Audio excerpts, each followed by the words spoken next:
And we are back live. Hip Hop 95, Atlanta's number one streaming hip hop station. We are back a bit delayed, but we live in Atlanta, so traffic is what it is some days. Exactly.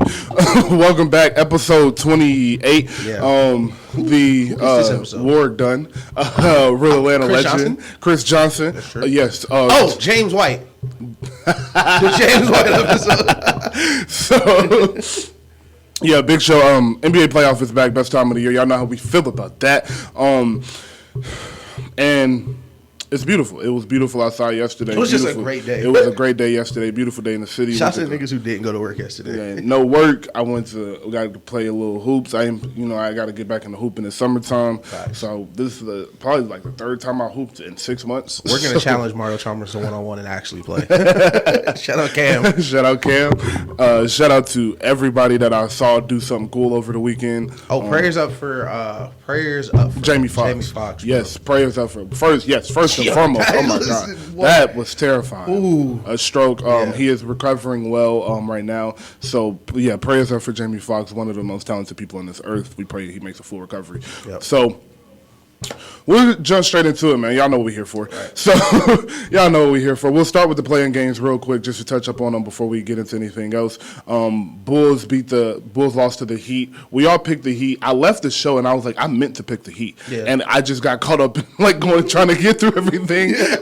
I thought the Bulls had a chance to win the game, but I was like, the Bulls are the Bulls. The Heat was at home. Bad, so I wasn't surprised about that game. Yeah. But I still do stand by the original statement. I said the Heat are not a good team, Not a good team. And I don't know if they will win one game. Dallas and the Bucks will beat the draws of the Heat. Bam, the tallest person on that team, he finna be exhausted, dog. They'd have a better chance if Giannis just didn't play.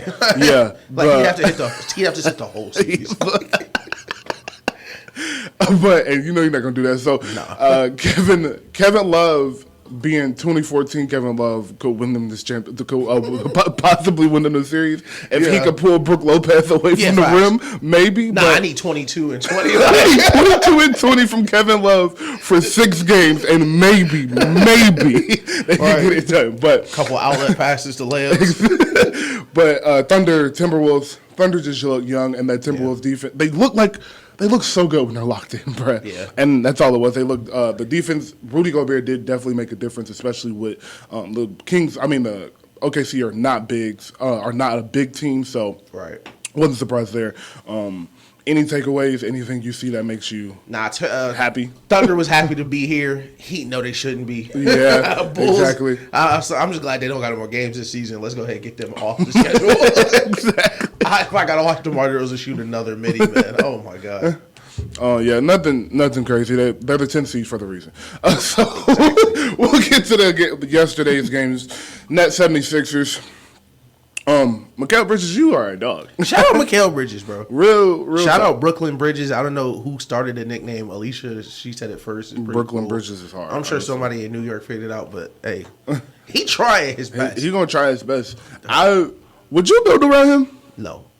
Okay. Unless I can get somebody else. Would you build him? Would you be okay with him as a second option? Yeah. No. I definitely keep him in the. If I think that I can get somebody else moving forward, I would definitely keep him. Okay. Because as superstar support, that's what I'm gonna start calling non-superstar. Yeah. Like they did in that movie. Superstar support. Mikal Bridges is almost as good as it gets. For real. Yes. 3-and-D, efficient, plays amazing defense. 3-level score. Great cutter off the ball. Yes. He just needs a Batman for real. And he has played all the roles. So when he comes, he's played the main one. He's played the main role. He's played the catch and shoot. He's played the I need a little bit more catch and shoot, but mainly your defense. Like he's played all the roles you need. He's played a big game. Right. He's played the you're not getting no plays called for exactly. You tonight. You got to be scrappy for it. Right. So he is. If he would be an excellent number 2 to bring in, even if it's not in Brooklyn, somewhere like Dallas, Golden State, Sacramento would love him to replace Harrison Barnes. Like, it's a lot of teams we'll that talk can about use you him. next. Sacramento and Cleveland should move heaven and earth to see if they can get Miles. Oh, Bridges. my gosh, yes. 100%. Could change life for those. But he's going to demand some money, so you better shout be ready out to to pay Miles up. Bridges. It's time to get paid, Miles. It is. Not Miles McHale. We were calling this nigga Miles the whole time. Yeah. My fault, McHale. Listen, for the people listening, we did not mean Miles. No, nothing I said Shout was out about Miles. Miles. Shout out Miles Bridges for getting back to the league, but we were talking about McHale. Yeah, we were definitely Miles, talking it is not time for you to get paid. It's time for you to get on a team. Yeah. Rehabilitate your image. They are definitely on different times. Definitely. Very different. Like, complete 180. So, McHale, yeah, he had 30 yesterday, 34 minutes. But Embiid was decent. He wasn't the MVP Embiid we have seen all season, but you expect that during playoff times. And he only played 33 minutes, 26, 5, and 3. You would like to see him get more than 5 rebounds as the biggest man on the court. I don't know why he has an issue with rebounding, but it's not costing him any games as right now, so they're the third seed. So we won't. And to his credit, because I don't defend Embiid too much, 26 is kind of crazy for how they was guarding him. Yes. Because he was getting doubled on the catch. Yes, on the catch. Yeah. And that's what they should do to AD today. We'll see in 3 o'clock. But James Harden, 23 and 13. We said James Harden had to do 2 things. He had to be the best point guard in the playoffs, or he had to turn back the clock and be Mr. 30-point man every game, or 27, 28 man every game. From the looks of it, don't think you're going to get that. But if you're going to get 23 and 13, 25 and 12 every night from Harden, you're going to be good to go. He definitely tried because he hit 5 threes in the first half. But he blew a bunch of layups, too. So that 23 could have easily been 31, because he missed like 4 or 5, like right at the rim. Yeah, so no, not too many takeaways from this. I picked this series to be a sweep just because I just don't think Brooklyn has the talent, and I think a lot of people know that. If I could see McHale getting the game off of them, though, the way he's playing, I could see McHale and maybe Spencer Dinwiddie. That's crazy. He cooked you this week. I will ask you about that. Why do you think Cam Thomas is not playing if they need offense? Listen, I'm not sure what's going on in Brooklyn. It really doesn't don't. make sense. I was watching the whole game, and midway through the third, I was like, man, this is such a great team. They just need someone to create offense. Like, even if he's not great, just someone to create these shots. And then the camera cut to Cam Thomas on the bench. I was like, oh, there's a guy right there. Yes. He could do it for you. Yeah. And it's so frustrating because they hung around for a while. It's not like they got completely obliterated. Like, the first half, they were hanging around, but you just see they don't have enough juice on offense. I have no clue why he's not playing, but hopefully he get out of there. There's something in the water. It has to be, bro. Hopefully he gets an opportunity because he's a real born scorer. And you just need an opportunity, bro. You can't do nothing if you don't get an opportunity. So next to a team that did get obliterated, won't stay here for too long. Hawks Celtics. Do you think the loss and the detriment that they were facing was more due to fatigue to having to deal with the play-in, or do you think that's just what's going to happen in the series? Oh no, it's over. It's done. I think they were a little tired from the play-in, but I think they won the first game. Yeah, I think they put their shorts on knowing it's gonna be a long night. Yeah, the Celtics haven't played like a week and a half, bruh. I don't know if the Hawks get a game this series, bro. After what I saw yesterday, I don't know if they won a quarter. I don't know if the dog bruh. Hey, I loved it too, and they talked to Celtics players, and it wasn't any happiness at all. Yeah, just another day. Yeah, they were up 30, not happy with it. Yeah, so and Tatum wasn't even superstar Tatum. He was just 25 and 10, 25 12, I think. Nothing special. Jalen was 27 4, nothing special, just a good quality win, and with a roster that is just so much better than yours. And how many Hawks players could play on the Celtics? 3. How many can make the roster? 3, 4, maybe 4. And if we take Trae Young because he's an all-star, top 20 player in the league off, maybe DeJounte Murray, and Capella for sure. Clint and maybe Boyan, maybe. Maybe. So I feel bad for the Hawks because it sucks when you just are out, man. And when Trae is 0-6 in playoff games, he doesn't score 20 or more points. Yeah. And if we know that, Who else do you think knows that? So, being able to switch Marcus Smart, Derek White, Malcolm Brogdon, Jason Tatum, and Jaylen Brown all on him all game, and then when you get a switch, it's Al Horford, who is excellent in the switch, or Robert Williams, who Trae Young is 6 feet tall, bro. So it's a lot to access him, and he doesn't have a I don't want to throw too much dirt on Trae name because I'm sure he's having a tough week in general. Bro, but listen, y'all got to stop putting Trae in these situations. Y'all do it with a lot of point guards because everybody's Steph Curry till it's time to be Steph Curry. We could talk about the Warriors earlier. Everybody not shooting through a box going, bro. Them double teams really work on other people. Exactly, bro. That trap really work on other people. Yeah, the trap really work. And I don't feel bad for Trae because that's how all basketball ever is played. It's not a new thing. They double. So, I think they play Monday. Next game is Monday. I'm pretty sure. They should simulate the series. Put that shit on VR or something, bro. Simulate the series. The game was so bad, I took 2 naps. I went to get my haircut. I was watching the game. I was like, I don't even want to watch this no more. I'm so dedicated to basketball. I was watching the game driving, and I saw the score. I was like, never mind. I was like, I'm finna risk my life for this. What am I doing? How more locked in than y'all? Oh, God, bro. On to the last 2 games of the day. Very entertaining, so we will stay here for a while. Great games. Knicks Cavaliers, bro. All right. So you picked the Cavaliers to win the series in 5 games. No, you said 6 because Julius was playing. I said 6 because Julius was playing. I do want to change that. I do still think the Cavaliers will win the series, but I'm changing this to 7. And I'm going to ask you this. I saw a couple things in Cavaliers that made me think this series was going to go 7. 1, Jared Vanderbilt and Evan Mobley look like they had never played in a big game in their entire life, and they had no idea what to expect. Right. I expect that to change, but I do expect spurts where it looks like that, and in spurts in playoff games when you have those characteristics, that leads to a 7-game series because you're inconsistent. Exactly. 2, they rely too heavily on Donovan Mitchell. I want to give a round of applause to Donovan Mitchell. You were cooking. You were cooking. You look like you have been there before, and you tried to do everything. Like, you tried to will them to that fourth quarter. He was literally just doing everything he could to win them that game. But that, as we spoke about with who are we talking? Minnesota.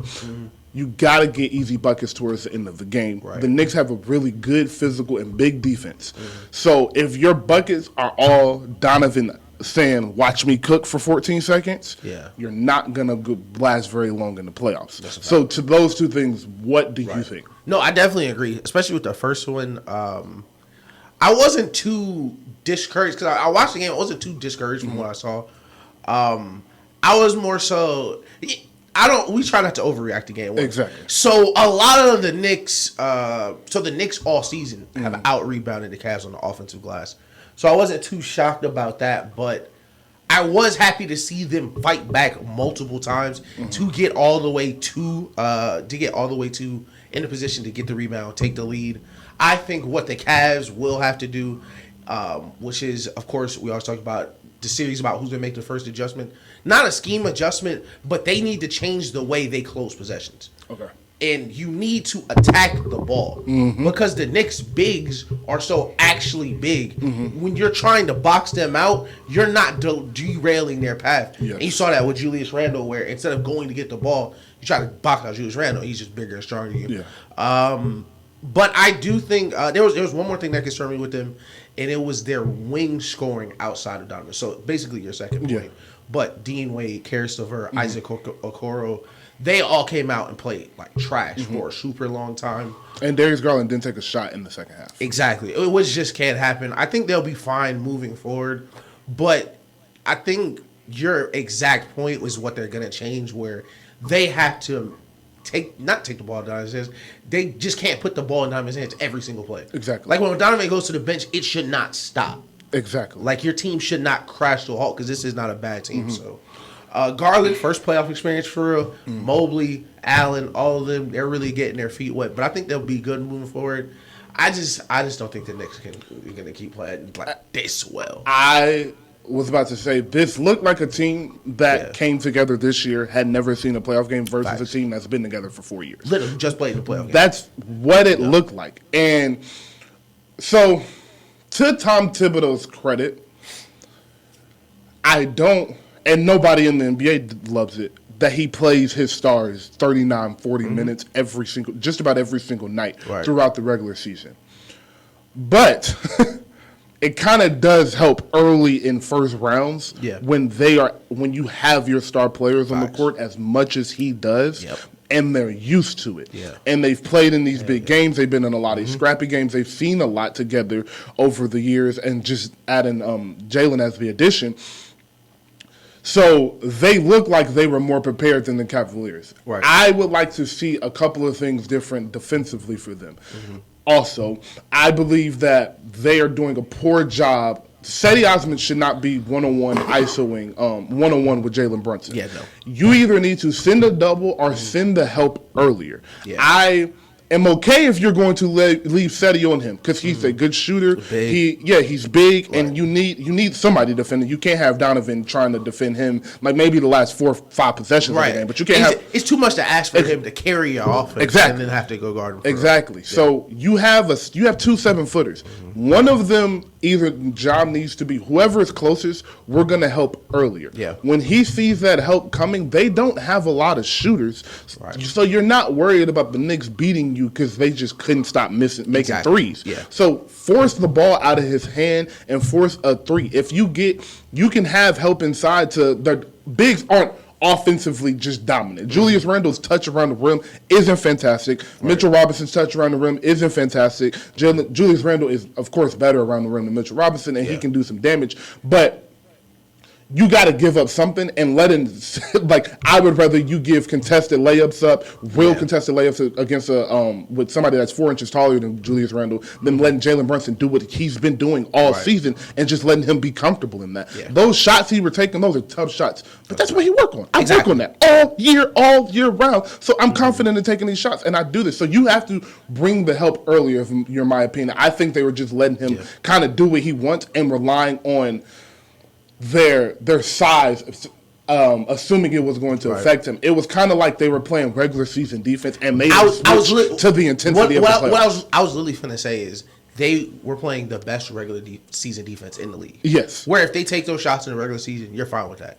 But with this being their first playoff game, I think this game was a great example for them to understand that this defense is not playoff defense. And with the talent they have on defense, it's kind of like silver lining, like they can hit a higher level, but you're really seeing the difference right now. Where all these shots that y'all just let up and y'all lost in game 1 are, you're fine with that on a regular night, but in the playoffs you're not, because they can send you home. You don't want to let the other team's best player send you home. So I think that'll be a big change for them, where they're going to try to take the ball out of Jalen Brunson's hands as much as possible and make him score somewhere else. Make him score off ball instead of on ball. And something else, how we speak about, my audience, tune in, we speak a lot about how, mainly we talk about it with the Bucks, how you're just not going to stand in front of Giannis all game. So games after the bulk of the season and people have kind of figured out their rotation and the teams that you play are bad and they know they're bad, and the teams that are good know they're good, and they just not finna risk their life guarding Giannis because they'll see him later. That's kind of how the Cavs defense works, is we're so big and we're so long. These bad habits that you can pick up that aren't going to work in the playoffs, we can get away with because of our size and athleticism. And because a lot of people just not going to try. A lot of people just not even going to come down there, so you might not even have to really deal with it. And when you do, you still win the game. Or it's like, we did 4 seeds. So it's it's not that big of a deal. He going to do it today, next 4 games, nobody else. So that is something I think they're running. That's a problem they're going running into. But I think they need to let Darius Garland play point guard more. They need to run more sets. I know they have them. I think they need to get Donovan easier shots. And he's comfortable taking those tough shots. But earlier in the game, he needs easier shots. If you're going to let him, the playoffs does come down to, in the fourth quarter, last 3 minutes, who's going to go get a bucket one-on-one? So that I'm not talking about. I'm talking about earlier in the game, first 3 quarters, halfway through the fourth. Can Donovan get easy buckets? Can you get Darius Garland easy buckets? Can you get him to penetrate, put pressure on the defense so you can kick it out to Donovan, kick it out to Cedi, and then or kick it out to Evan and have him attack because you have the defense moving. So it's just a lot of adjustments that a few adjustments that they can make that can go a long way from them. And I think the key for everything is you have to first stagger the minutes where Donovan or Darius are on the court at all times. But those non-Donovan minutes, you have to make sure Darius knows, and it's his first playoff, so I don't want to, shit on him, say he don't know, but he needs to make sure he understands I'm an all-star. Yes. So when Donovan sits down, it needs to be a Darius Garland heliocentric system. Yes. And doing that will get all the others involved anyway, because he's already running the pick and roll.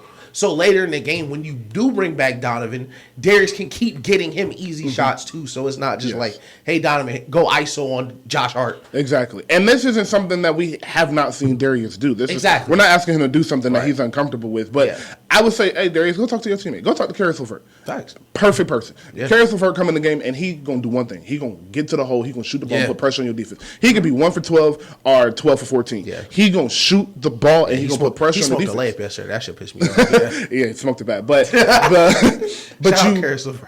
you kind of the same when you talk about players like Clay. Clay can be shooting 2 for 12. Oh, yeah. But you got to guard him the same because you know he's not going to stop shooting. Facts. We got to feel that way about Darius Garland when Donovan is out the game. You can be the point guard and the 17 and 14 guy when Donovan is in the game. But like you said, when he's not, you got to be in charge of the offense. And NBA basketball now is different. And one of the reasons I picked the Cavs is because how different playoff basketball is now.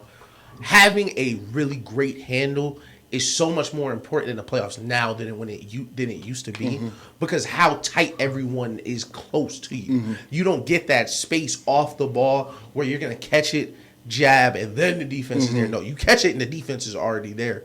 So putting pressure on their guards early with your handle is so important for Garland because then you can play inside out. Yes. So I think that's what the adjustments they'll make. I don't know if they still they may still win in 6, but I think this will be once they make the adjustment, I think they'll be fine. Okay. Yeah. I on the Knicks hand.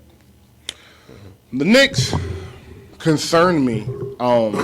And this is why you can't overreact to game ones, and it's fun to. I said I was going to delete Twitter, but I figured out I'm just not going to be on it during the Warriors games because I get too emotional. No, because I'm not a direct Warriors fan. There's nothing I love more than my angry tweets during the Warriors game. I'd be so mad, bro. I'd be real frustrated looking at them tweets. So, where was I going? On the Knicks hand, I don't overreact to game ones because, and as we get to Sacramento, you'll kind of hear me say this. When teams look like they kind of did everything right, and on the Warriors end, it was like, I don't know, Sacramento, and it was like, we did everything right. The one thing that probably went wrong is Sabonis. On the Knicks end, it was like, we did everything right. We played excellent defense all game. Yep. The worst thing we did was let Donovan get off, but we let a top 15 player in the NBA score points. Oh top 7 PPG ever. Oh, my God. Yeah. So, shout out to Donovan, man. So, great rebrand. We started the game with our second best player taking the reins, leading us into the half of the league. And then as the game got later, we gave it to our closer, and he seemed perfectly fine. Right. And probably the one thing they're worried about is RJ Barrett. He played terrible. That's their third option. You want him to be better, similar to Sabonis. Nice. But other than that, there's no major adjustments I see them needing to make other than maybe picking up Donovan full court or something ridiculous. Like, it's nothing they need to adjust to that would make me feel like, oh, this will give them the upper hand in the series. And when I feel that way, that's how I feel like the game one doesn't dictate the series necessarily, but it can give you a foresight of what is to come. And I feel like the Knicks, the way they won that game, they can win 4 more games like that because of the lack of experience, opposite to Sacramento and Golden State. So my message to the Knicks would simply be just keep doing what you're doing. And the level of adjustment, the level of scorer that Jalen Brunson is, no matter what defense they throw at him, I think he'll get off.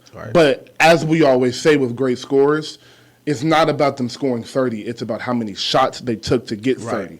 Unless, and that doesn't always count when you're AI and you're Kobe, and you're going to take 30 shots. And your team got 86 points.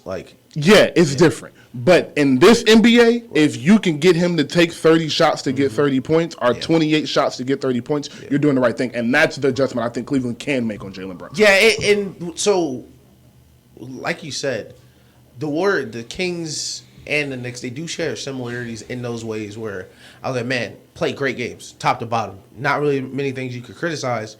But I see it in the other way where it's like, man, y'all played great and y'all still almost lost. Yeah. So it's an interesting. Both series are interesting because both teams that lost, I'm expecting to win because like the other team played their best game and it was an A. Yes. But these other teams can get to an A+. Yes. So it's really seeing, can these teams get to an A+, and can you maintain your level of play? So yeah. So in that, I guess we can go ahead and switch to the Warriors and Kings. Yeah. First off, I want to just clap it up. Incredible game. Hey, incredible basketball game. Incredible basketball game. Knicks Cavaliers too. Let's remember how much we loved this game while we watched AD and LeBron shoot 12 free throws in the fourth tonight. And we don't get 5 straight minutes of basketball. Let's remember what last night looked like for TV, bro. Shout out to the Warriors and Kings. Excellent game. 123-126. De'Aaron Fox. Shout out to you, man. First playoff game, 38-5-1, 40 minutes played. And Malik Monk, shout out to you, off the bench, 32 points. Yep. Trey Lyles off the bench, 16 points. And Sabonis was held to 12, but did pull in 16 rebounds. The Warriors, on the other hand, Steph Curry went for 30 and 6. Klay Thompson had 21, 6 and 5. Andrew Wiggins had 17 off the bench, and Jordan Poole had 17 off the bench in only 22 minutes. Draymond, defensive masterclass. As usual, his 11 assists also, and his defense always steps up in the playoffs, and he just does little things that if you've been watching the Warriors, like you'll just see a Draymond play. Yeah. Man, he's special. But I want to start with the Kings because they won this game, and they should feel really good about how they won this game because the Warriors were in control of this game from quarters 1, 2, 3 minutes and 4 minutes left in the third quarter. Yeah. They were in control of this game. Right. Steph comes out with about 3 to 3.5 minutes left in the third, and they go on a run, and they're kind of in control for the rest of the game and have the momentum. Yep, score 50 points in the next 15 minutes of that game. Yes, which is incredible, which lets me know 2 things. 1, they can score the ball with ease. But 2, the Warriors can defend this team. Yep. They just have to put a complete game of it or defend the team well in the moments that matter most. Right. So what was your takeaway from the game? It was a couple different things. So the Warriors, they're really okay. So I said game 1 was going to be the most important. We were going to know really early how the game was going to go. And right from the jump, you could kind of tell that both teams were up and down. They were going to be able to score. But a big adjustment that I noticed, and I was so interested to see just them get on the court, is because how similar they are, how they were going to guard each other. And instantly they had the Draymond Boston Celtics defense for Sabonis ready to go. Yep. We're not gonna let you. We're not gonna double fox. We're not gonna give you easy drop. We're gonna keep someone between you and the rim at all times. Right. You're already an undersized center. Keep somebody between you and the rim at all times. If you want to catch the ball at the free throw, do whatever you want and try to isolate over a bigger, better defender. Go ahead. And that completely took him out of the game offensively. I thought. I from Mike Brown's perspective, because we're such huge Mike Brown fans, it was so funny watching them come out in this box and 1 and play amazing defense. Because all year they ain't been playing defense. All year. And you just know Mike Brown been telling them niggas, yo, it's the regular season. Don't, just we're athletic, we're young, just play hard. We'll get to the defense. We're at the playoffs, we got to the defense. We just saw playoff level defense from every person that touched the court, including Kevin Huerter. Yes. And it doesn't have to be playoff level defense like Gary Payton where you're ripping everybody. But listen, Clay finna catch the ball in the open screen, run through Kevon Looney's chest, make him take it out. Do whatever it takes. I thought the game start to finish was heavyweight championship basically from every single level, which what made it so great. The coaching was amazing on both sides. At what point, both teams playing a box and one. I think they flirted with a triangle and two for a little bit with De'Aaron Fox and Malik Monk, but I think they'll do that in game 2. Superstars showed up. Steph Curry put 30 through a box and one. Listen, there were a couple plays where you just... That 3 in the corner. No, the grenade in the corner. The one where he dribbled, where he did 3 loops around the court. And got the layup, and got fouled, and yeah. What else are you supposed to do? The game came down to a wire, and NBA is a make miss league. Make or miss league. That was when I said, listen, Draymond falls on the rebound. It's a 4-on-4. It's a perfect. Don't call timeout. It's a 4-on-4. You already have the best court spacing in the league. We're gonna play 4-on-4 with all the extra space. You get the ball to the middle of the court, kick out for a warm up three. Listen, you live with results like those, and there were a couple of ticky-tack fouls. You're not gonna get foul calls, but I thought throughout the game there were only a couple things the Warriors really need to change, and it wasn't scheme-wise per se, because I know they're going to keep changing their defenses, so it's not a big deal. Mm-hmm. It was Steve Kerr. And everybody's going to do it today, so why not? But, fam, you got to play this nigga, bro. Just put him in the game. I understand, end of the third quarter, we got control of the game. You want to rest him that last 3, cool. At the start of the fourth, he should be in the game. He sat for at least 10 real-life minutes. And then you're asking him to get off the bench and put 15 in the fourth through a box and one, which of course he can do and did. But that's still a lot. That's still a lot. And I'll say this: the one person who I think should not feel good about how they played on both teams, damn near, is Jordan Poole. Okay. Because you did hit a couple big shots, but Jordan Poole in the playoffs specifically, and we saw this last year when Steph didn't start.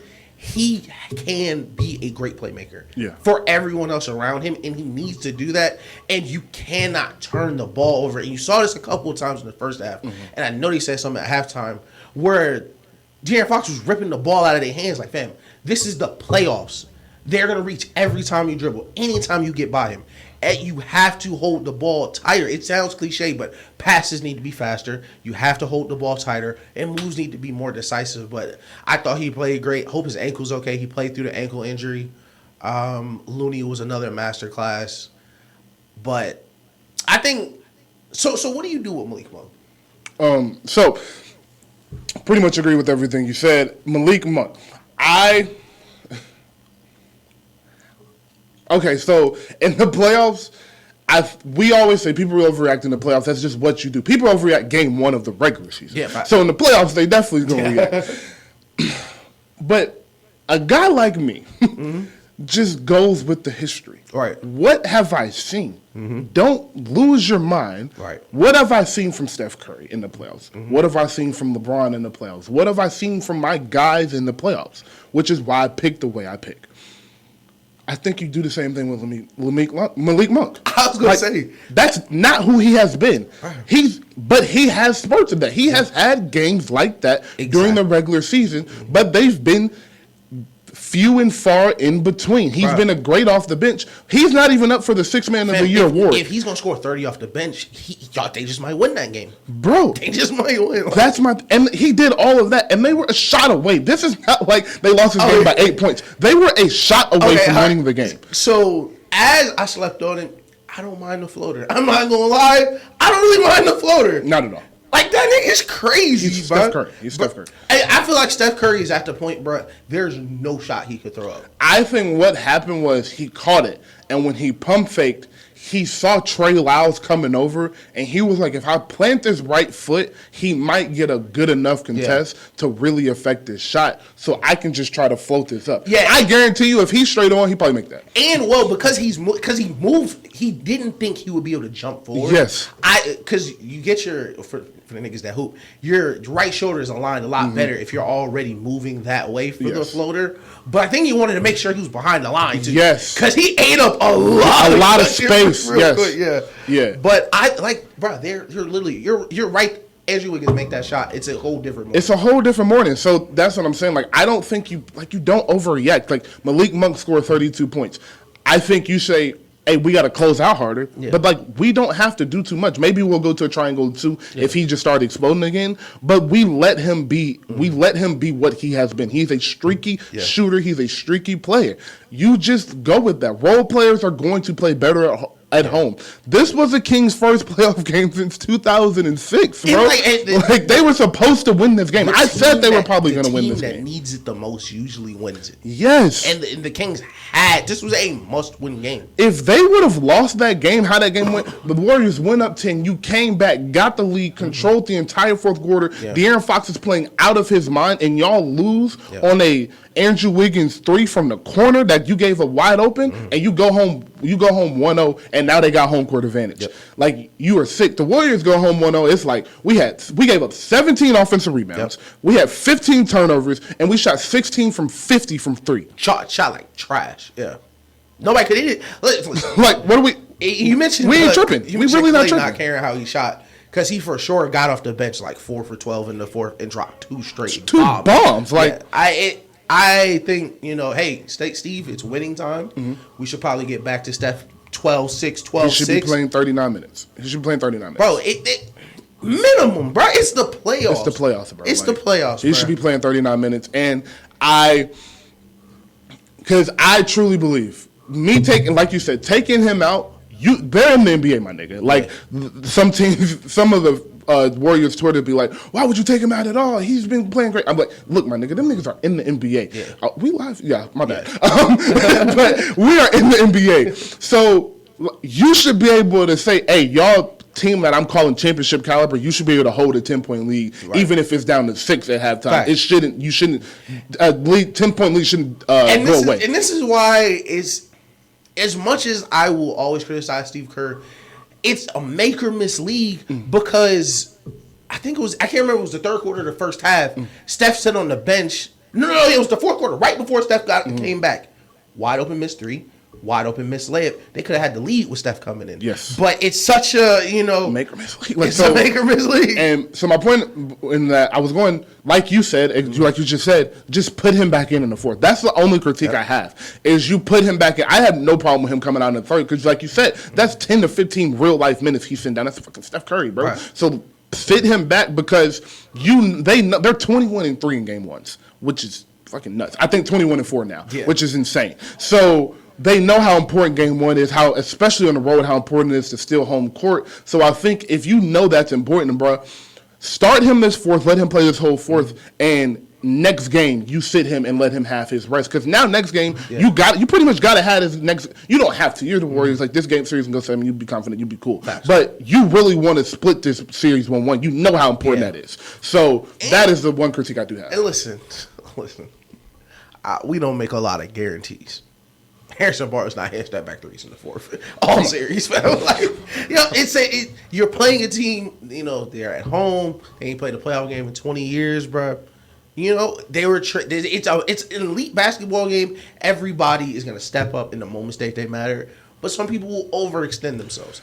Sabonis is not going to play well farther in this series unless the Warriors change their defense to allow it. Yes. Because physically he is just a bad matchup for what he has been doing all year. Yes. And that's why for the people, I was watching the broadcast, they asked Mike Brown about it. He didn't really have an answer because he's not worried about it. Because he is fine with Sabonis not taking these shots because he knows what it opens up for everybody else. Yes. But the key is in the playoffs, and I feel like this all the time, but in the playoffs especially, there should never be a shot taken without a contest, unless there's somebody who opened for a reason.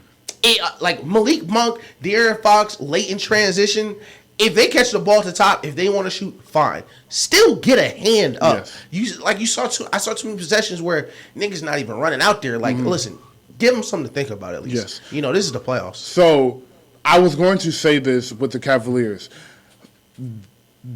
The inexperience from the Cavaliers made me realize that they didn't understand, and Donovan was trying to explain them. That's why he was so frustrated about the offensive rebounds. Kind of back what I was saying with they were just relying on their habits. You're big. You don't really got to box out during the regular season. Ain't nobody really tripping on that. So you're going to get rebounds that you're not going to get against the Knicks.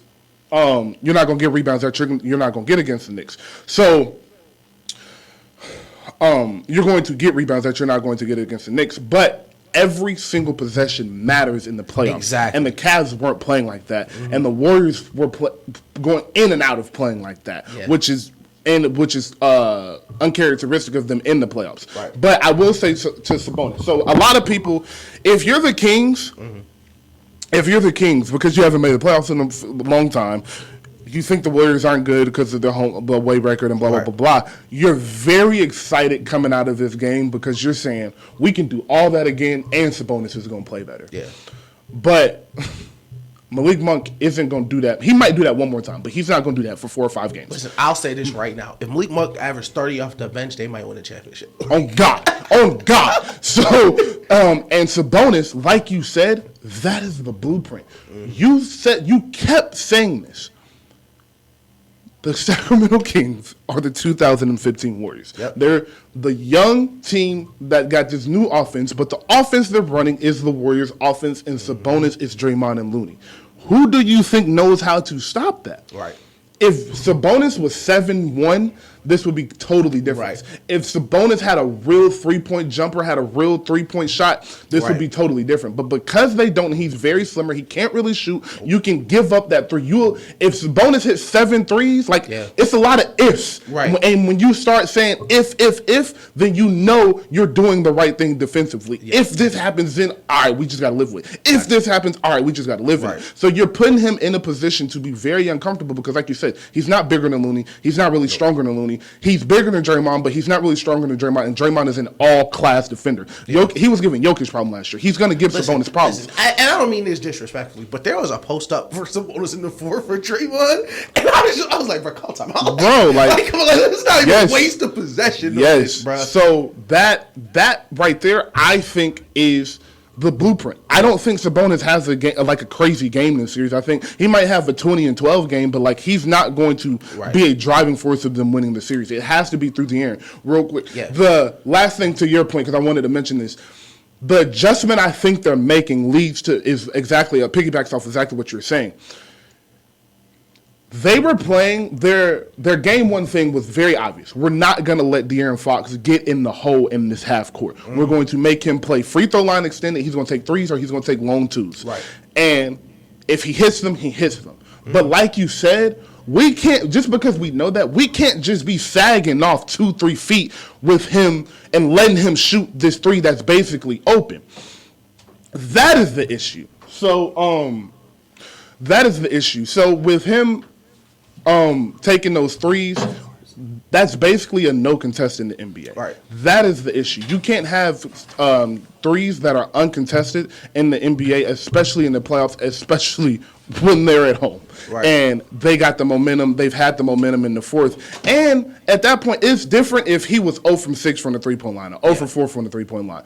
My nigga, he had been hitting all game. So that is the issue, and exactly right. That is the adjustment they need to make. And the last thing is something I've noticed with De'Aaron Fox is a lot of his ISO possessions, a lot of his buckets at the end of the fourth, they're on the left side of the court. Exactly. You got to shade your defense to get him, push him to the right side of the court, and then you'll have something to work with. But yeah, no panic from the work. And the problem with Sabonis and what he's going to go through is one of the holes you can attack with the Warriors bigs is they may foul you. This nigga not making free throws. There's really there's no way they're taking away all the easy points for him. So we're gonna keep a man between him and the rim at all times. So there's nothing on the drop for you to take. So it's gonna be someone there. Yes. And even in transition, if you do get to the rim, we're gonna grab you. Yes. So I think it'll be interesting how they adjust. I'd love to see Steph come out aggressive game 2 to start the first quarter. I think you'll definitely see that from him and Clay, especially the way Clay finished the game. It just, it's a make or miss. It's little things, and that was my next thing for Steph was I think he's gonna come set the tone early in game 2 because he kind of picked his poison. I was like, he had 17 going into the third, and I was like, he'll end up with 30, and he ended up with 30 on the dot because he kind of picks his poison and kind of takes over in the fourth. But I usually, like you saw in game 6 of last year in the finals, it was we gonna start this from the jump and just carry you through the game as I'm in the game. And I think when you get to these must-win games, you kind of see him do that. And I think he'll be on ball a little bit more, and he'll, like you said, him and Clay will be more aggressive from the start. Yeah, and last before we take a break, I another thing that no one really brings up when Steph sits on the bench is, yes, they just scored 50 points in 15 minutes.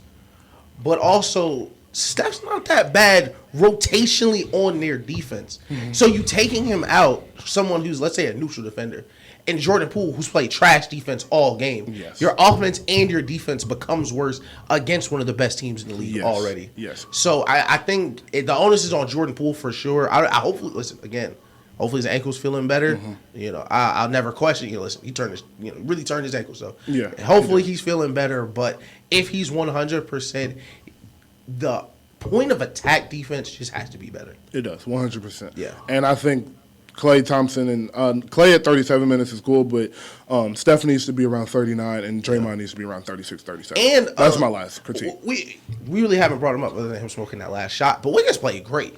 Yeah, no complaints from Wiggins. And respectfully, Steve, play him until he get tired. Play him until he get, because Wiggins before he left never got tired anyway. Never got tired. Yeah. Can we at least see him get tired first? Yeah, like 100%. When he asked to come out, go ahead, get him out. 100%. But he looked, he got off the bench and smacked bro shot right against the glass. Yes. No effort. So yes. I love to see him play more. And that's another reason you really can't overreact to game ones, because Wiggins not coming off the bench the rest of the series. And lastly, what was his shot when he shot it? It was short. Yeah. So his legs was probably a little tired in the end of the fourth quarter. He's been playing. He ain't played in a while. Legs tired. Yeah. This the first big shot you take since February. It's a lot going on. So it's like it's not really a surprise he missed that. But and he ain't really smoking. As long as you don't really smoke it, I'm not gonna be mad. Like it ain't hit the side of the rim or nothing. Like not the side of the rim, like side of the backboard. Mm-hmm. Good shot in rhythm. You can't ask for too much more than that. I called this Warriors. I said Warriors in 5, and I said when I said it, I said they will lose game 1 and win 4 straight. I'm still leaning towards that, but this might go 6. They might get one more. That home crowd is something serious, and De'Aaron Fox is really like that. So I wouldn't be surprised if De'Aaron Fox won them another game. I think overall, big picture wise, I think they're one guy away. I think they're one guy away from, because I think De'Aaron Fox can be a number 1 if he has a really good. Oh yeah, he's officially a superstar. If Mikal Bridges, maybe somebody like that, I don't think they need much. They just need one more guy that's not Harrison Barnes, and they start lineup. Game 1 takeaway, officially a superstar. Yeah, for sure. God. Oh God. Yeah, let's take a break real quick. We have been going for a while. Up next, Drake Sticky. All right, we are back live. Hip Hop 95 Land's number 1 streaming hip hop station. We are back. Second half of the show. What kind of second 25%? Yeah, second 25%. Yeah, we hit 75. This is the radio show about nothing. This is DJ Ish. We are back. 125 in Atlanta. We're shout out Spotify, TuneIn, Apple Music, YouTube, TikTok, Instagram, underscore nothing ATL on all of that. Yes, Twitter, yes, underscore nothing ATL. Canva, yes, all helps of us. All great helps for us. YouTube is a show about nothing. We're not famous yet, so it might do a little digging, but it's all there, I promise. Yeah, show about nothing. You just got to make sure you spell the name right. Yeah, just make sure you spell the name right. But it's all there, I swear. And all of the links to everything are on our socials, so you can come find it there as well. But yeah, back to the games today, because we got a full slate of games at 3 o'clock. We got about another hour left in the show, about another 45 minutes to an hour left in the show. So we got some good games today. We'll start with the first game of the series. First game of the day, Lakers, Grizzlies. We've talked about the Lakers all season. The Lakers are very entertaining to us, and we have a lot of fun talking about them. Yeah. So you just gotta love LeBron. Yeah, you gotta love LeBron. You can't hate him, bro. So, Lakers, Grizzlies, the home, of course, they were the 2 seed. Going into this series, I picked the Grizzlies in 6. That was only because I don't want to pick the Lakers because I don't want the Warriors to have to play the Lakers. I do think the Lakers are going to win this game in 7. Honest to God, I really do. But I'm praying the Grizzlies win it in 6. Yeah. So we will start with my wish. What is the path for the Grizzlies to win the series, and what do you want to see from Game 1, knowing how LeBron treats Game 1? So for the Grizzlies to win, Desmond Bane has to be very, very aggressive. Yes. I think Jaden, is it Vanderbilt or McDaniels? I always get them confused. Who's on the Lakers? It's McDaniels. McDaniels, okay. All right. So McDaniels is going to be chasing John No, Morant. Vanderbilt. I'm chasing the wrong team. Yeah. McDaniels is the Timberwolves. Yeah. So Vanderbilt's going to be chasing John Morant all game, all series. One of the best on-ball screen navigators in the league. So you'll see a lot less of, I think, John Morant out in space trying to create with Vanderbilt. Like him and AD being able to funnel him, push him towards help defense, towards bigger bodies. But in doing that, you move the weak side over. You have to rotate. I think Desmond Bane, God bless Dylan Brooks. Those players on the wings need to be ready to catch and attack and finish oversized, which I think Desmond Bain can do all of those. One of the best shooters in the league. I think it's going to be on them to supplement whatever offense is missing from Ja. Right. And on defense, JJJ got to pack a lunch. You cannot foul. We got to close possessions. But any of the cheap fouls that you usually are okay with having, because you have so much front court depth with Steven Adams, with he tore his Achilles. Brandon Clark. With those two players out, we're going to need you 38, 39 minutes for the rest of this run until somebody comes back. Yeah. Because just to dirt the bigs, they added the rookie, but his first game in the league was 2 weeks ago. I don't think he's going to be getting a lot of burn versus the Lakers. No. So it'll be imperative for them to close possessions without fouling. That includes rebounds and shots. Yes. Because either one can derail the entire night for the Grizzlies. Yes. So mentioned this on Thursday. The biggest thing I'm looking for in Memphis, especially at home, is their three-point shooting. Because the Lakers, that is where they lack. And if 2 is always more than 3, see that I'm going to state 2 is always more than 3. Yep. If your threes are hitting, especially at the end of the game, those can feel like shotguns to the chest. Oh, yeah. If Dylan Brooks hit a 3 at 6 minutes left in the fourth to go Harrison 5. Barnes 3 last night. Listen. Harrison Barnes 3 last night felt like a gut punch. Right? I understand how people feel when Draymond hit one. Yeah, like I'd be sick to my stomach. Oh my God! So Luke Kennard is going to be a very big part in this series. Can he? Because the beauty in that is Luke Kennard is not a great defender, but the Lakers don't have incredible perimeter scoring, so he don't need to be too good a defender. He just needs to be in the proper position. So their 3-point shooting is the first thing I'm looking at, because if they are at 12 to 15 threes every single game, they should win this series. Secondly, I'm looking at how Taylor Jenkins goes about getting Ja easy buckets, because the reason Ja is so effective, he gets in the paint a lot. He gets a lot of easy layups, gets a lot of easy floaters, and that opens up his 3-ball and his mid-range jumper, which he doesn't take a lot, but it will open it up. So I'm interested to see what is Taylor Jenkins' strategy to get him downhill, because you don't want him coming out shooting, and you don't want him coming out taking a bunch of contested layups against AD and putting a bunch of pressure on his knees, risking injury and things of that nature. Yeah. So, but on the other end, you do want him attacking AD if AD is out of position. Right. So that leads to a foul call, leads to early foul trouble for AD, which is something that they're going to be trying to do. You're always trying to get a big in foul trouble. For sure, yeah. Lastly, my point all season for the Memphis, JJJ has to stay out of foul trouble. Yeah. We talked about it last week, bro. He plays 28 minutes a game because he's always in foul trouble. 6-man minutes. He is always in foul trouble. He is one of the best players 30 best players in the NBA, and plays 28 minutes a game because he cannot stay out of foul trouble. AD knows that argues everything too. AD and LeBron know that. I promise you, they're coming. They're coming downhill. They're coming at your chest. They're going to make the ref call that foul. You have to be disciplined. You have to contest with your hands up. You can't swipe down. Again, we spoke about this. This is not 2013 LeBron. You can affect him at the rim now. Still harder than most players, but you can still affect him. He's still LeBron, but he is. He might not jump through you like he would in 2012. Yeah, exactly. He'll just take the 2 free throws. Exactly. So you can make it hard on him, make him make free throws, or make him make really tough layups. Lastly, the best thing to do, which is ain't nobody ever figured this out, but try to keep him out the paint the best you can and rely on his jumper. Yeah, shit, good luck. But good luck. Good luck. There was one thing I did miss, and I was watching Coach Carter the other night, and it was, man, we didn't practice no offense, but what we did do, run. Yes. If you're the Grizzlies, every single possession, we need to run. I don't care if they just made a shot. I don't care if they just made a free throw. The Lakers team is very, first of all, old. Yes. Second, they do not want to play at a breakneck pace. Yes. They need LeBron for 36, 38 minutes of great basketball. Yes. Make him sprint for 35 of them. listen, we've never seen someone at Braun age play this well. Maybe he just don't get tired. Yeah. But at the end of that playing game, he looked exhausted. He looked really, really tired. So if you can stretch this series to 7 games, you don't know how he's going to look if he's had to play 39 minutes for 2 weeks straight, which he literally has not had to do in a long time. Exactly. Especially and play at a high level like playoff basketball. And I think that's where Ja's going to find a lot of his opportunities where off the rim, let's see who can beat me to the rim. Yes. Let's just go. And with that, you get people in foul trouble. And another point I wanted to make is the Memphis needs to win the non-Laker minutes. I mean the non-LeBron minutes. Yeah. JJJ and Ja should always be on the court. One of them should always be on the court.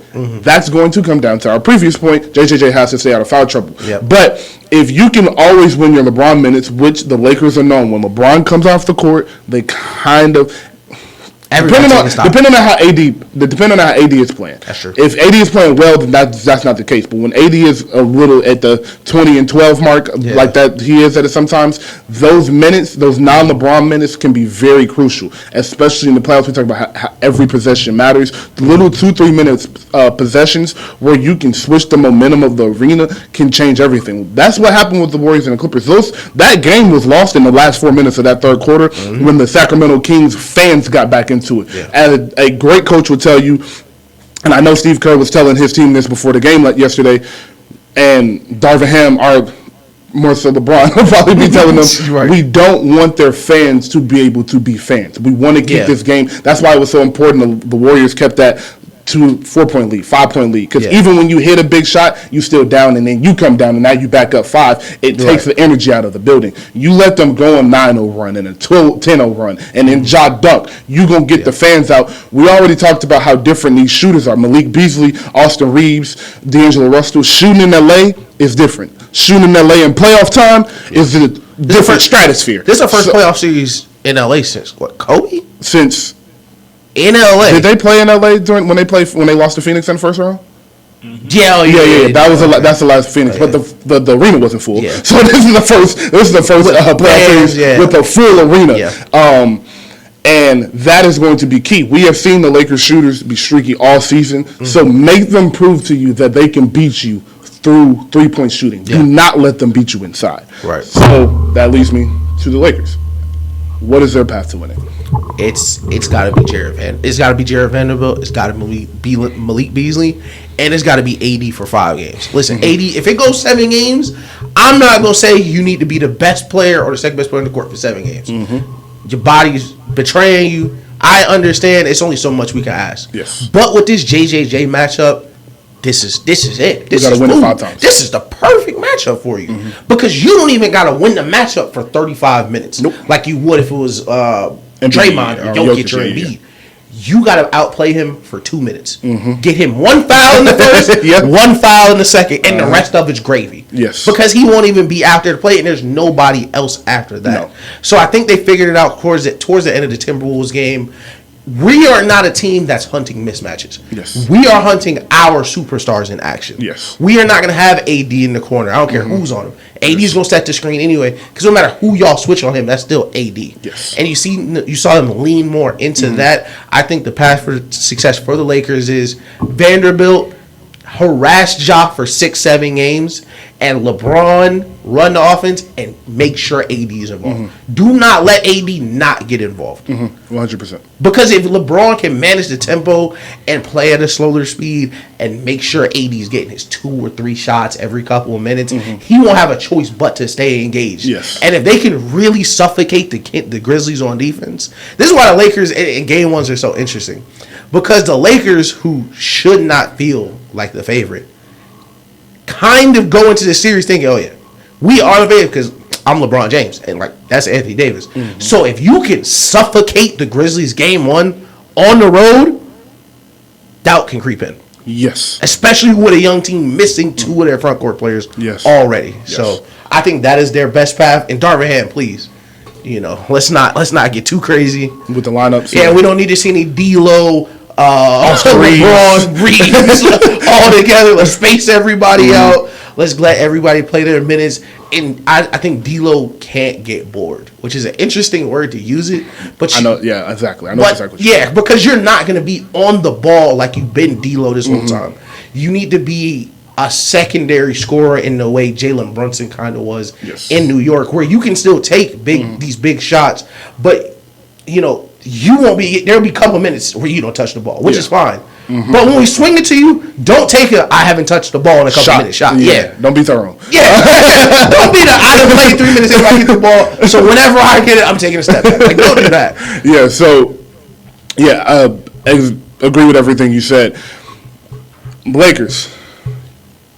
2005 basketball, 2007, 2008 basketball. That's what you want. Slow the game down, inside out, nasty. Keep two people on the elbow. 2 people on the elbow. Who, like, take it like in this era, 100 to 102 game is a 75 to 84 game in 2004. So you want to keep it under 110, under 105. Keep the game slow. It's going to be very interesting to try to watch Ja control the pace and LeBron control the pace of this game because they're both excellent at it. LeBron has the more experience, but I think Ja's athleticism jumps off the screen. We know Ja's athleticism jumps off the screen. Literally. So, but the way he thinks the game is very overlooked. He is a excellent pure point guard. Right. Excellent. Yeah. So I think watching him control this tempo while also LeBron is trying to slow everything down, get everybody in sets, take 20 seconds off the shot clock just about every time down, those type things are going to frustrate the Grizzlies. And in the same sense that you said D'Angelo Russell can't get bored, they can't get over eager and start. That's how JJJ and Dylan Brooks pick up easy fouls. That's how you get Dylan Brooks threes with 17 seconds left on the shot clock. Yeah. That's how you get bad shots and things of that bad turnovers, lackadaisical turnovers. Crash the boards, offensive rebounds. You need offensive rebounds. Get extra possessions because you don't have the shooters, so you want extra possessions to get them wide open threes and things of that nature.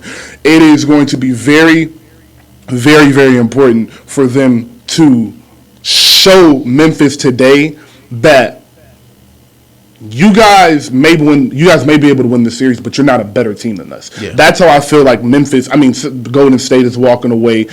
Cavaliers are walking away yesterday after losing game 1. You're not a better team than us. And that's kind of how similar to if the Knicks would have lost that game yesterday real bad, like by 10 points after the way they played, it would have been like, man, maybe it's nothing we can do. Sacramento lose that game yesterday after playing that well. It's like, maybe it's nothing we can do. Memphis played perfect today, and the Lakers win by 3 points. Like that, I forgot. That might really be LeBron. That really is LeBron. So that's what you're trying to do with your Lakers. Be the veteran team. Show these boys that is. Like, it's still us. I'm still LeBron. I'm still AD. And that pressure that's going to come on them after you've taken a 1-0 series lead and you officially got home court is going to be something they ain't really seen. And so we don't really do like specific X factors, but I want to issue a challenge today for Dennis Schroeder because Tyus Jones thinks he can beat Dennis Schroeder. Yes. And the playoff time, we said this in the NFL playoffs a lot. The Phantom look a lot.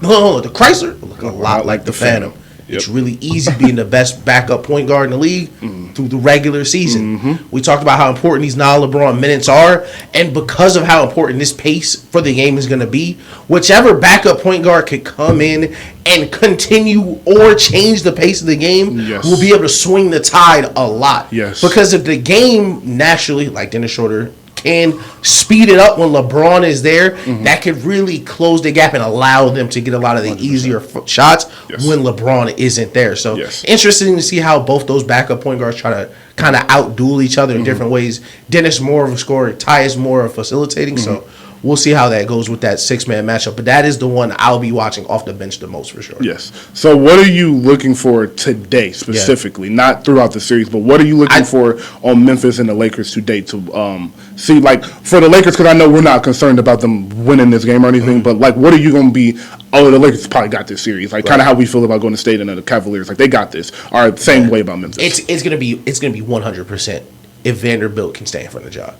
And one of the best defenders in the league. Salute to him, but that's Ja Morant. Yes. Ja Morant, because the best defenders in the league can't stay in front of him too. So if Ja can continue to put pressure on the front of the rim, even without screens or with screens, just his pure speed. And what another underrated thing, because he jumps so high and he's so athletic, is how well he reads the interior space while pushing. Yes. So yeah. Team, this isn't going to be the first time that teams are going to try to funnel him in the paint. But he's so good free throw line under that really just no one has success. Yes. So what I'll be looking to see early is how much of the length the Lakers has, how much will that affect Ja? Okay. Because they're a huge team. Yes. Still. They're big as hell, yeah. I mean, Vanderbilt's tall, Braun's tall, AD tall, Reeves is 6'5". They're all really, really big. I mean, D'Lo's like 6'5". Yeah, they're huge. So how well will he navigate that within the trees? And lastly, the Lakers defense. How many rotations are you willing to make? Okay. Because the Memphis Grizzlies ball movement is so underrated, where they're skipping the ball around because they have so many shooters. They're going to force one rotation, two rotations, you cover him, and you're going to have to go. And in the playoffs, that's 3 rotations on a play, and then we're back to the offense. So with a team that wants to play slow, who already is worried about how hard they play, I'll be interested to see how well they move as a 5, because I know AD's gonna play great defense. Yeah. I know LeBron will play great defense in spurts, but and the help from LeBron will be there. Yeah, but they taking 2 shots, got offensive rebounds. D'Lo closing out on that corner again. Yeah, like those things like that can win and lose you a quarter. That can cost you a last game. 2 minutes. Yeah. So I'm harping on this point because I think it's very important. Both teams.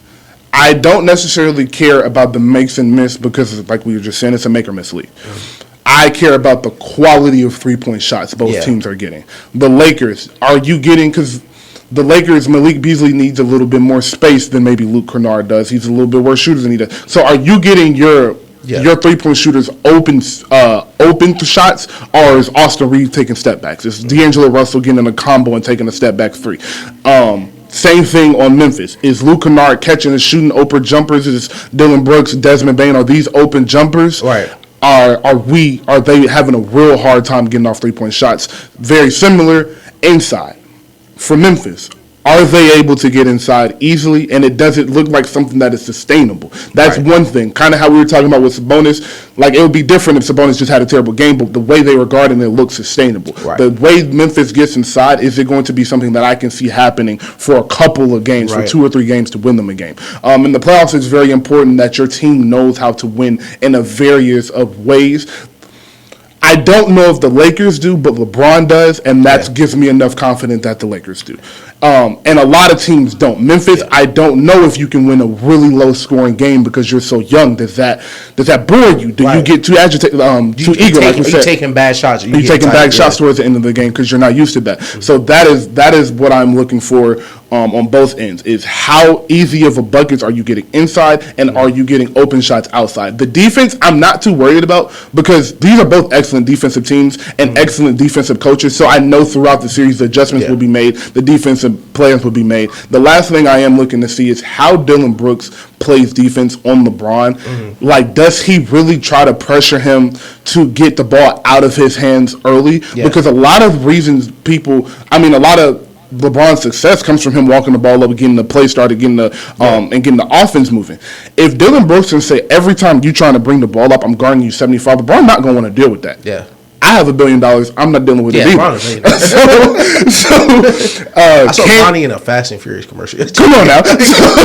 So if you can get LeBron to say, "Hey, Austin, you bring it up," Dennis, you bring it up, and get LeBron off the ball. So now LeBron not touching the ball until 17 seconds left in the shot clock versus he got it the whole shot clock, setting up the whole play. I think that'll deem important. So all of those things I'm looking for game 1. So this is a perfect transition. So lastly, the last thing I'm looking for with the Grizzlies, especially game 1, is the blueprint they're going to use on defense as a whole, like just a big scheme. Yes. Because if they take the Clippers blueprint for AD, like people have been suggesting, because how bad Jaren Jackson is in fouls, where you're just going to say whoever picks up AD picks him up. Yeah. But as soon as he touches it, double. Yeah.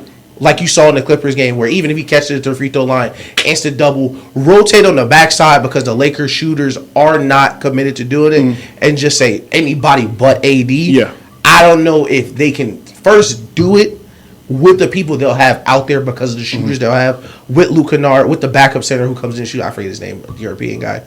But because the difference is with the Clippers all have great perimeter defenders, or at least good enough defenders where when AD catch the ball, he just can't immediately sprint past you before this double team is there. Yeah. Because that's what you saw with Embiid, where, you're going to send a double as soon as he catches it, but whoever's on him so bad anyway, just catch it and go. Yes. So I'll be interested. Are they going to say, Jaren Jackson, listen, you're defensive player of the year.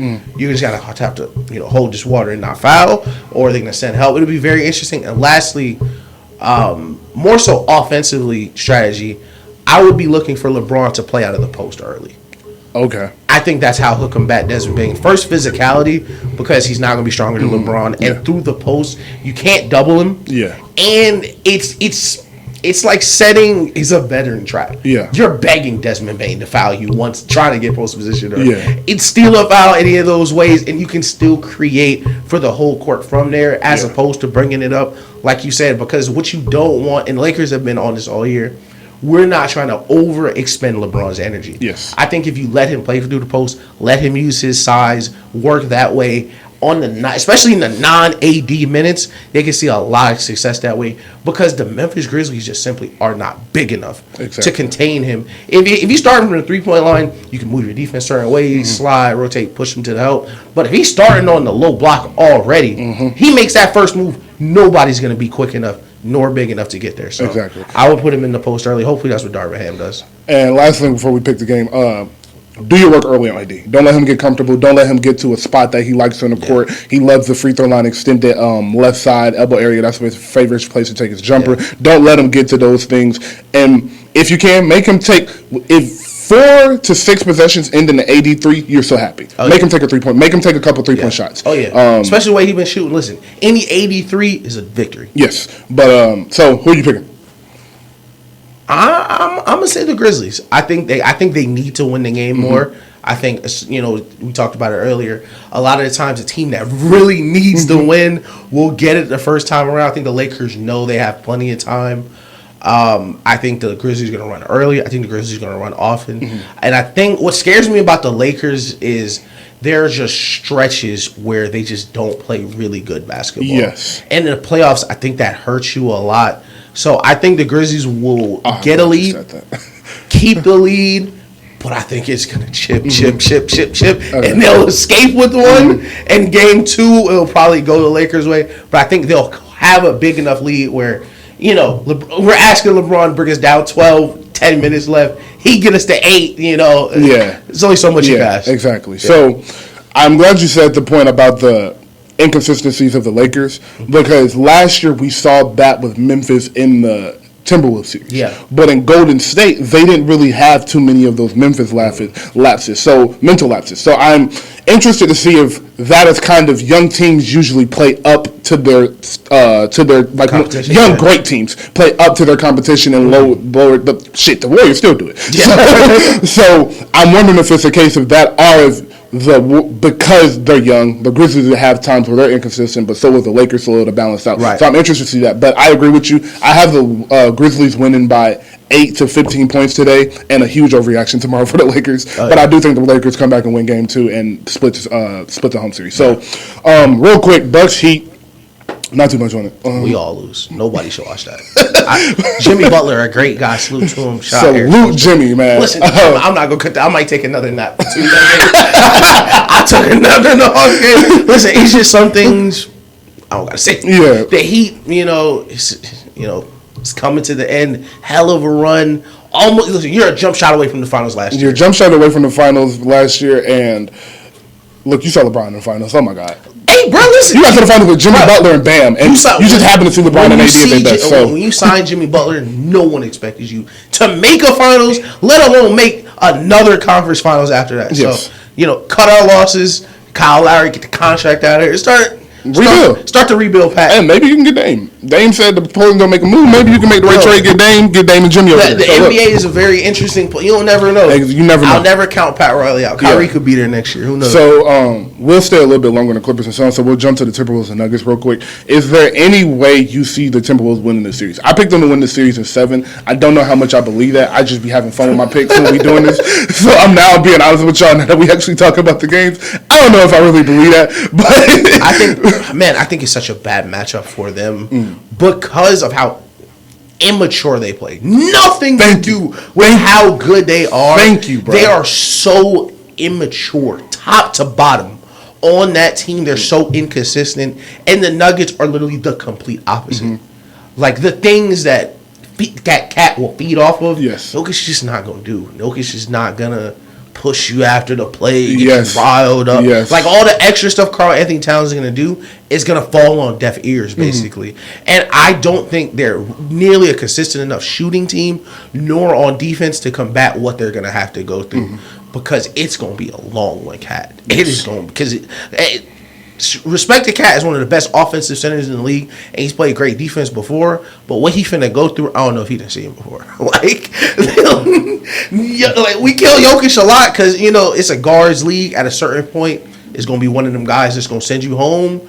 But hey, pretty lucky guy. He didn't get one of those. Exactly. He didn't get the Lakers. Like, he happy. Yeah. So no Lakers, no Warriors, none of them people. Exactly. Like it's Karl Anthony Towns. I think the only way it'll happen, it really has to be Michael Jordan. Yes. And coming off the playing game, I'm just not going to ask him to do that. Like, 4 for 17 is tough. I'm not going to come out and ask you to beat the 2-time MVP on the road in his house with a healthy team. So when I picked if you go back and listen, the TikTok is up, the show is up.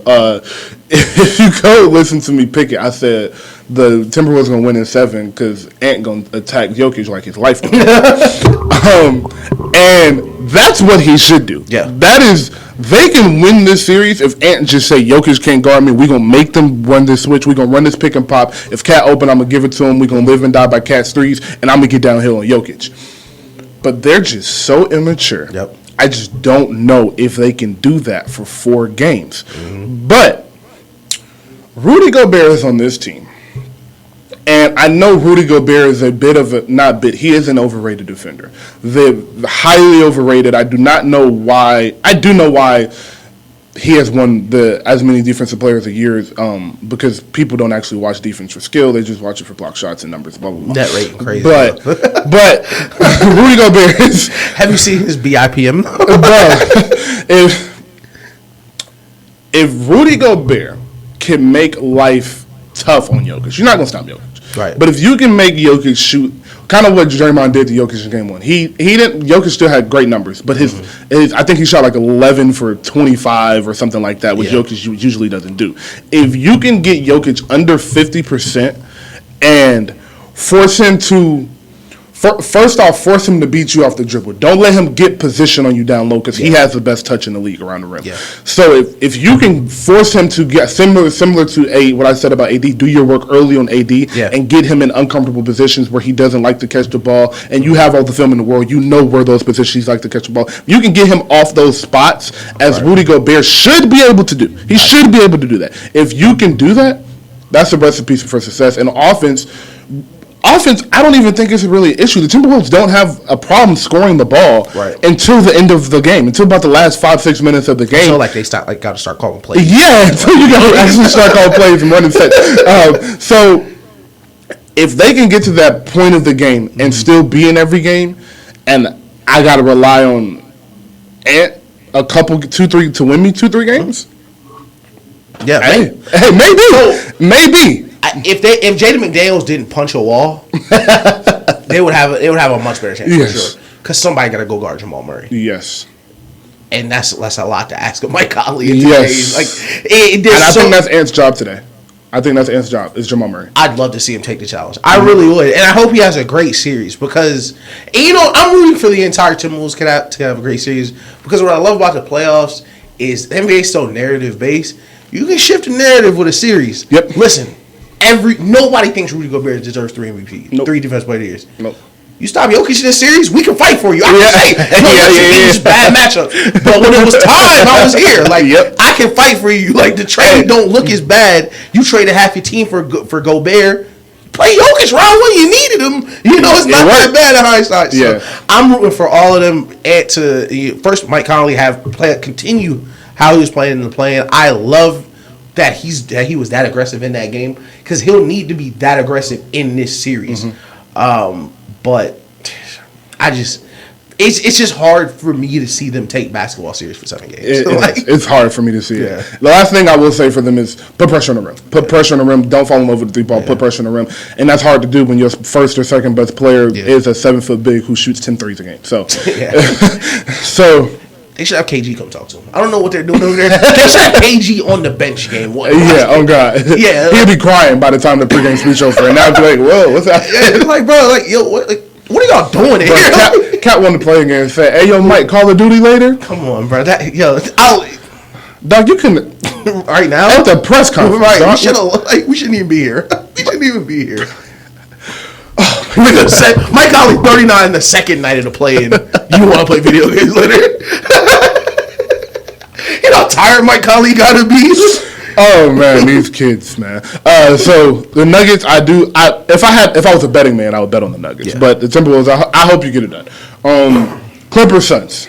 We'll kind of end the day here. I do have a couple fun questions to ask you after this. But Clippers Suns, I picked the Suns at 7 because I can't bet against KD, and you picked the Suns at 7 because you can't bet against KD. I'm not picking against KD. Not doing it. Right. Especially not with this personnel, not with Devin Booker next to him. No, I'm not doing it. But the Clippers can win this series. For sure, yeah. How can they do that? And we'll start there. How can they just win the series? I think 2 weeks ago, it was the Lakers-Clippers game. We were previewing like how Westbrook fits in the Clippers. And I went on this long speech about how Westbrook changes the others for the Clippers, more so than he would have on the Lakers. Yes. And you've seen that in the last couple weeks, and I think that is the path for them to beat the Suns. Kawhi is going to beat Kawhi, but Westbrook needs to fill in the gaps, especially with no Paul George. So Kawhi is going to give you his 28. He's going to do it efficiently on very few dribbles. Westbrook, you need to get Zubac his 8, kick it to Batum, get all these other guys involved, especially this series, because Kawhi won't be able to, because Kawhi, we got to get you on defense. Yes. You're going to have to guard Booker or KD. I don't know which one. You're going to have to guard one of them for most of the night. So I think it's just too much to ask Kawhi to guard them, score 28, facilitate. So I think Westbrook on offense, pushing the pace when it's possible because of how old and kind of fragile the Suns are. They don't have a bunch of great rim protection, so putting pressure on Ayton, getting the rebound, pushing it, I think he can have a big series that way. And we talked about it on defense before. Anytime Chris Paul brings it up, you got to be on your hip. 94 feet. 94 feet.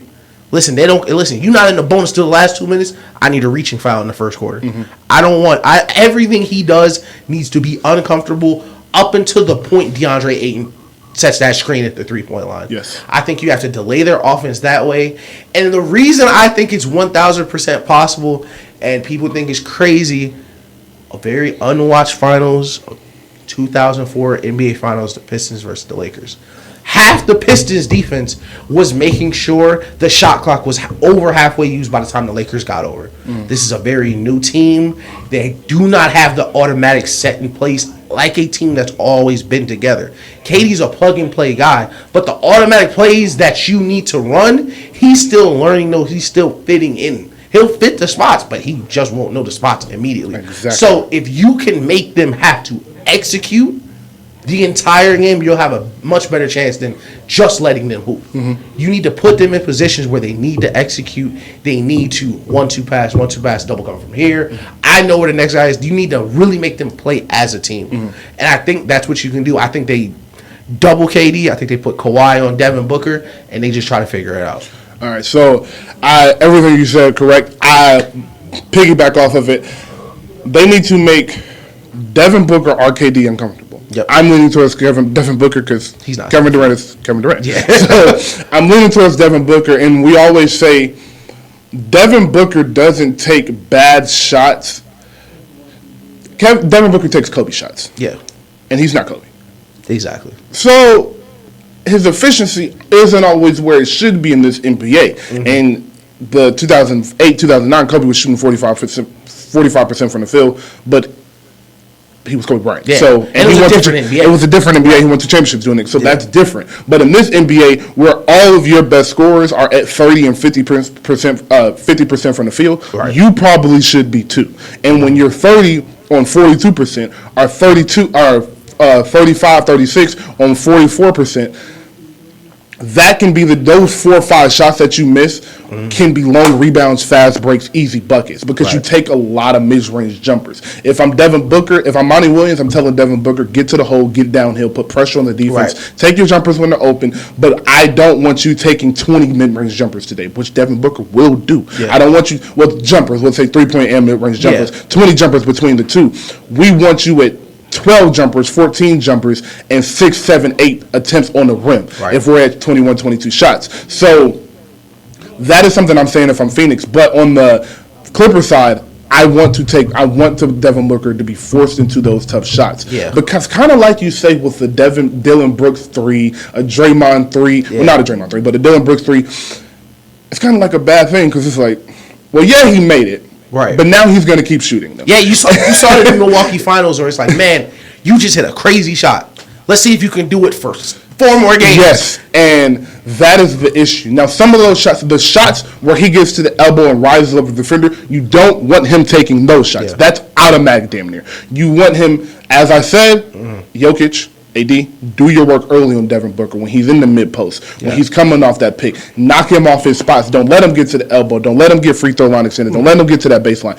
Make him shoot off of those spots, which is a similar game plan that they did use for Kobe. They used for the great scorers to get them off their spots, but it's a lot easier to do when it's Kawhi guarding Devin Booker and not Kawhi guarding KD. So that is their path. I think offensively, they'll figure it out. I think your point with Westbrook is very, very important, is Westbrook could get the others involved, and Kawhi will do the damage in the end of the quarters, end of the fourth quarter. Him and Russ will probably run a lot of 2-man game, and they'll get Kawhi on the mid-range ISO block and let him create that way. Lastly, the Clippers shooters need to be shooters. They have to knock down their 3-point shots because the Suns are going to hit threes.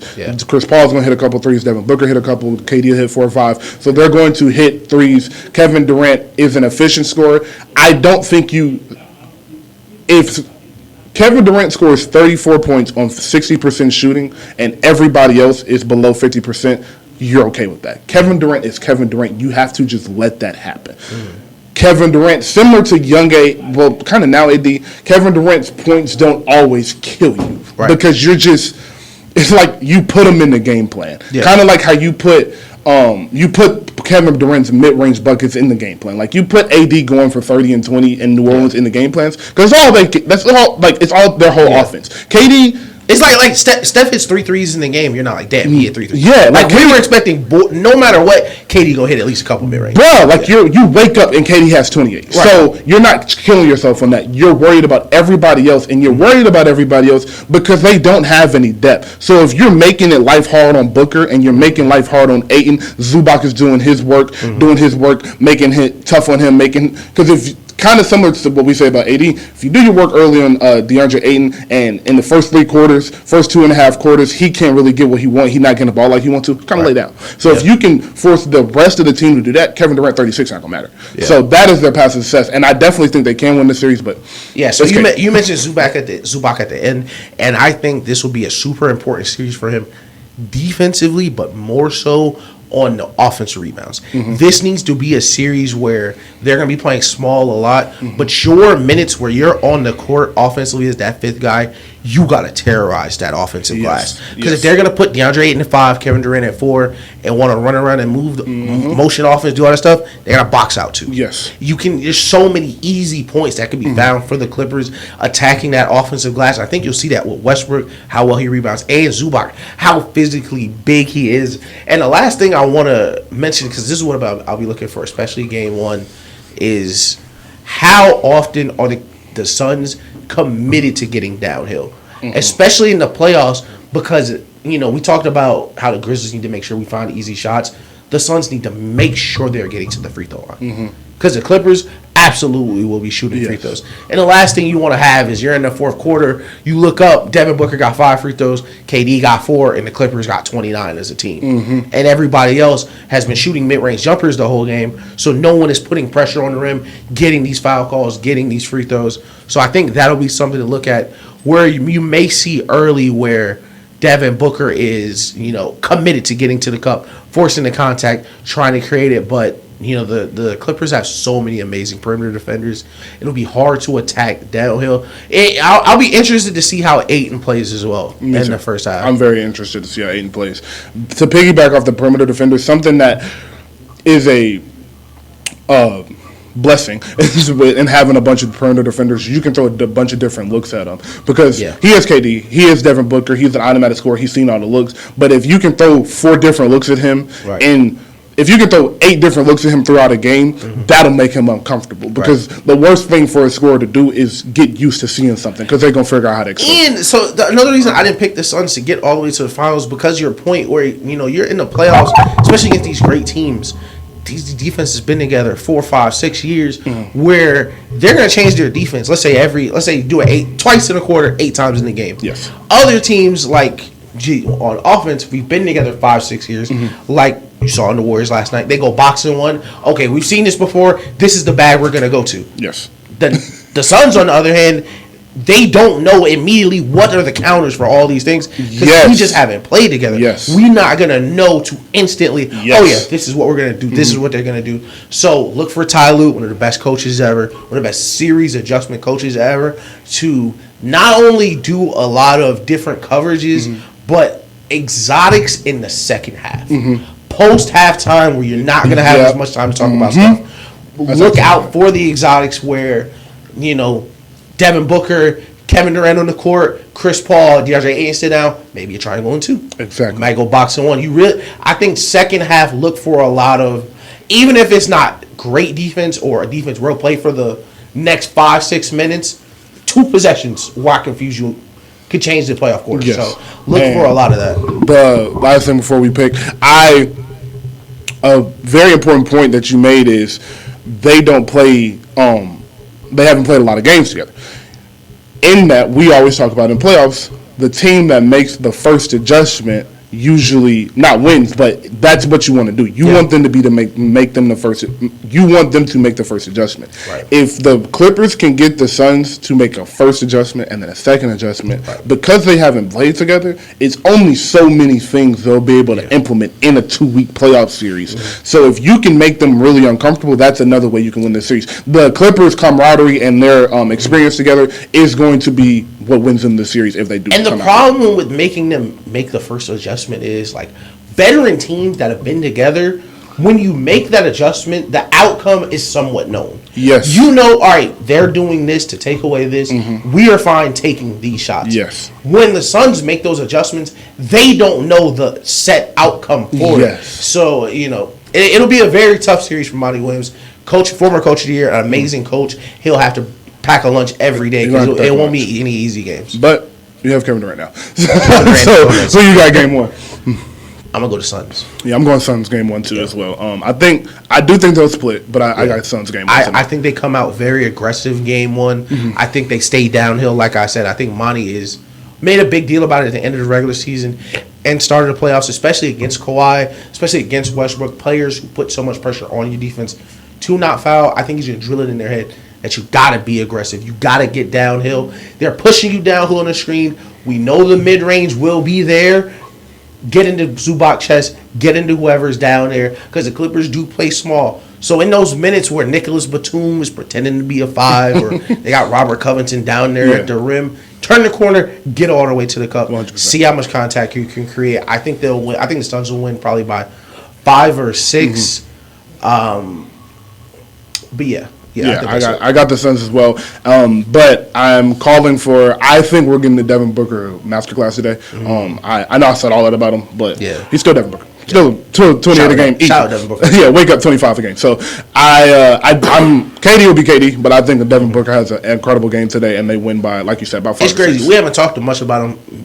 Probably maybe the best player in the series or second best, depending on how. What are you expecting from Kawhi today offensively? Offensively, I'm expecting Kawhi to be Kawhi. I think you'll see 27 plus from Kawhi just about every night throughout the playoffs. I am expecting him to come out aggressive early and put pressure on the defense early to get a look to see how they're going to guard him, so they can adjust from there.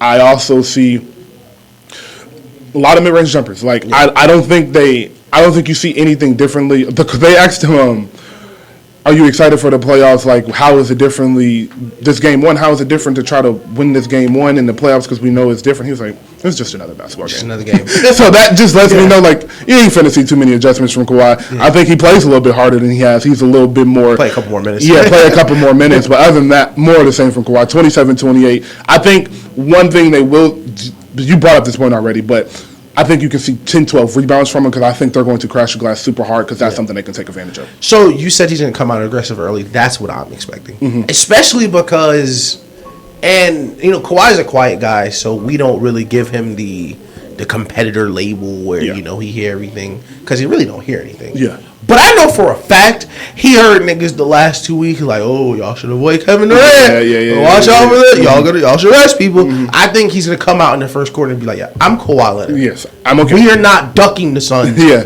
I'm Kawhi Leonard. Yes, yes. KD's scary, y'all. People was calling Kawhi the best player in the league a couple of years ago. So Facts. he is Kawhi Leonard for a reason. So I think he comes out in the first quarter. I think 15 plus in the first quarter. Yeah, I wouldn't surprise me. Yeah. Set the tone. I wouldn't surprise me at all. Yeah. All right, so last few things. Thursday, give y'all something to look forward to. We will rank the 10 best players left in the playoffs. We were going to do that today, but I forgot to tell Ish, and I don't want to. I forgot to tell Ish. I'll be honest. Thursday, it's going to be a couple people not in the playoffs. I know, right? So I did want to ask 5 players. Who has the most to gain from winning a championship this year? And I'll start while you think, because I didn't ask you this either, but this is a little bit easier because I think we talked about this a little bit. So 5 players who have the most to gain from a championship. At 5, I have Steph and LeBron tied. Okay. You can do teammates as a pair too, but I have Steph and LeBron tied because it kind of does the same thing. 5th ring for LeBron. I kind of think the GOAT debate is over. I still have Mike in the GOAT debate. I kind of think it's over. Listen, I said this a couple months ago. If you win if you win your 5th ring, year 20, and break the scoring record in one season, it's over. I'll argue for you. I'll fight for you. I'll fight for you. I don't really know. Listen, Mike, but I'll try. Especially if he's the undoubtedly best player throughout the playoffs. It's over with. Year 20, that's crazy. Steph, same thing. 35 years old. This would be your second back-to-back championship. You would have to go through. It would be bronze. No, what I'm talking about. But it would be Steph's second back-to-back championship. You would have to go through. The Sacramento Kings wouldn't really matter, but you have to go through Memphis, RLA, and then Phoenix. The Clippers are the reigning the 2 times MVP in Jokic to get to the finals, and then you would have to beat the Celtics again. Giannis, Embiid. So you would have to go through a gauntlet to do this. 5th rings, that puts him into, if he top 5 all time, like if this his era, that's rarefied era. Yeah. Like so, 4. I have Kevin Durant. I think Kevin Durant's legacy is solidified. I think as far as talent, he's top 10 ever. Maybe if you start bringing the accolades and who won, blah, blah, blah, maybe he's top 15. But if you get 3, a finals MVP, because the Suns weren't winning the championship if he didn't go there. Definitely. So you're going to be the driving force to that. You win finals MVP, 3 championships, 3 finals MVPs.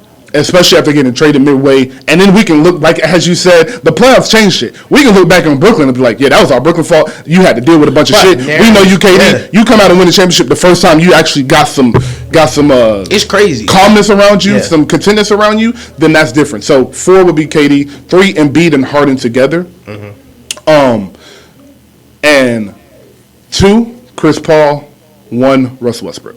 I think those 2 winning championships changes their legacy forever. Chris Paul, Embiid, it sets him into rarefied air. It's a big leading this championship leading this team to the championship. James Harden, all those accolades are solidified, especially if you're 23-12 throughout the playoffs. You went from the best shooting guard in the league to leading your team to the championship as a point guard, a pure point guard. Undoubtedly, never been done before. And then Chris Paul and Russell Westbrook, I don't think I have to explain. Like, know it. Chris Paul, Russell Westbrook, either one of them get a championship. That's top 5 point guard ever. Yeah, facts. So I'll have Chris Paul 5th for mine for that same reason. 4th, I'm gonna go Jokic. I think get a ring. You're a made man. 2 MVPs. Get people off your back. You might want a third next year. You got the playoff success. You're so great in the regular season. But a ring for Jokic is just like, man. All right, can y'all relax now? Like, listen, I'm sorry I won the MVPs. Like, I'm not LeBron. I don't win the championship. I'm not Steph. I can't win the championship every year. Like, but I think he gets a lot off his back. 3, I'm gonna go Embiid. Dude, if Embiid wins the title this year, he put the type of season together where you could see a change in the league, kind of, where led the league 30 million points a game, MVP, got to the finals, won the championship. Now you're him. I don't want to just say you're him. That's MVP, Finals MVP, scoring title in the same season. In 1 year. Crazy. Like, it's not, I think Mike did it. That's rarefied air. Yeah. Kareem probably did. I have to look to see. It's not too many people that did that. But it's very hard. 3, so I had Chris Paul at 5, Jokic at 4. 3, I'm going to have Westbrook for the reason you said. No, you said 3 and Embiid, so 2. Two. Yeah, 2, I have Westbrook because not only... No, I'm going to put Westbrook and Harden because first they used to play together, teammates, so I'll get into bylaws that way. But first, Westbrook with that ring, it's not a lot of point guards I can argue with. Not a lot, bro. And I have not been a Westbrook guy my whole life. Listen, I've been on the other end of a lot of them arguments, bro. But Westbrook, first, he's been to a finals and played really well. Yes. Like, if James Harden don't turn his brain off, we don't know what happens in that series. Yes. But Russell Westbrook, Game 5 versus Miami, one of the best finals games ever. Exactly. Played outside of his mind. After that, things went downhill. Cool. But the thing about rewriting a narrative in the playoffs is, history is written by the victors. Yep. So right now, you went to LA and ruined their season. But if y'all win the championship, LA kind of ruined your season. Yep. You can change so much about that. So, and one tied for 1, I'm going Steph and LeBron. Okay. Just because how much you stand to gain. Yeah. Like, you're not gonna your legacy's not gonna be cooked. If you don't. It's nothing. LeBron could go out 0 for 20 tonight. He's still LeBron. Yeah. Steph they could get swept. They would still be fine. But LeBron, with this ring, you enter. You're already here. You'll be in a different space. You'd be in the Jordan, Brady, Gretzky, Tiger space. Where not only were you the best in your sport, face of your sport, you may be the best ever to do it, and no one's gonna do this again. Yeah, like no one's gonna do that. Like no one is gonna win a ring in year 20 like LeBron. No. And if they do it, they're not gonna be the all-time leading scorer in the world. Same year, yeah. So and with Steph, listen, man. Look, bro. Steph get to 5, it'll be a lot of nasty conversations had. Disgusting. It'll be a lot of nasty conversations to have because Magic only got 5, and Magic played with Kareem.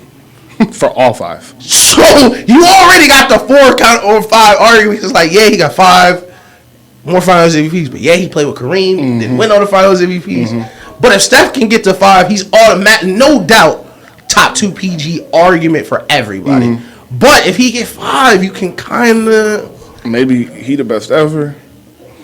Steph Curry has a very interesting best ever argument because if he gets to 5, you say from 2015 when his prime started. He's won 5 out of 8. Well, 5 out of 9. 5 out of 9, and you change basketball. You changed basketball forever, and that's the argument. Since I hit my prime, and I had a healthy team, I was in the finals every single year. And that he has a very interesting GOAT argument at that way, where Steph, Clay, and Draymond have never lost a Western Conference playoff series together. So if we go 9 years not losing a healthy series, I win 5 rings. And the rest of the sport will never be played the same. Have you seen his play? He has the highest win percentage in the playoffs. Him, Steph, and Clay. Yeah. He has the 3rd highest percentage. Steph and Draymond are above him because he was hurt for that one series. So listen, go back to back, put the Finals MVP stuff to rest. But what makes this playoffs so heavy is because who you gonna have to beat to get there. Yes, exactly. Because you're not going to be playing no bum to get there. It won't be, no shade. It won't be Jimmy Butler and Bam on the other side of you. It'll be Embiid, reigning MVP. Giannis could have been MVP. Jason Tatum. Who was just in the finals. Who who felt they should have won the finals if they played better or they were healthy. And they have the better team. And that's the issue. That's another thing is like why I thought last year was so impressive because the Celtics were the better team in the finals. This year, if whoever comes out the East will have a better team than Golden State. Yeah. But it's just going to come down to Steph being Steph again. So, I agree with your list. I think I miss Jokic. I would probably take I wouldn't move my list, honestly. Who has the most to lose? Most to lose? KD. KD getting first rounded would be really, really, really that would be a bad look. It would be really bad. Listen, you coming off being the only person swept last year? Yeah, and then getting first rounded, and most people think you have the best team. I think Embiid has a lot to lose if he doesn't at least get to the conference finals. Yeah. Unless it's I go to the Celtics, we go 7, and I average 35 and 12, and I just don't have help. Other than that, like. You got to get to the conference finals. You got to, especially with the MVP. So the worst case scenario, you can't be accepting the MVP on the phone. Exactly. You can't be calling in the MVP. Like, thanks so much for the vote. You need to be playing playoff basketball and winning in the playoffs. I think outside of Embiid, I'd say Harden. Listen, you high on the first list because you got a lot to gain. But listen, you got a lot of stinkers on that resume. Yeah. If you cook Embiid MVP season, he might have to leave Philly for real. Last one. Jokic cannot get first rounded. Really can't get second rounded, bro. No, bro. You cannot make less than the conference finals. Because at some point, bro, pride got to kick in. Yes. Y'all got to stop talking about me like this. Yes. Like, I'm really not one of them guys, bro. Like, he got to do it to somebody. All right, lastly, I do want to go watch this game. So, two more things. Lastly, I do want to ask, when neither one of us said Greek, why is that? Because I have a reason why I didn't say him, but why is that for you? You know what's so crazy?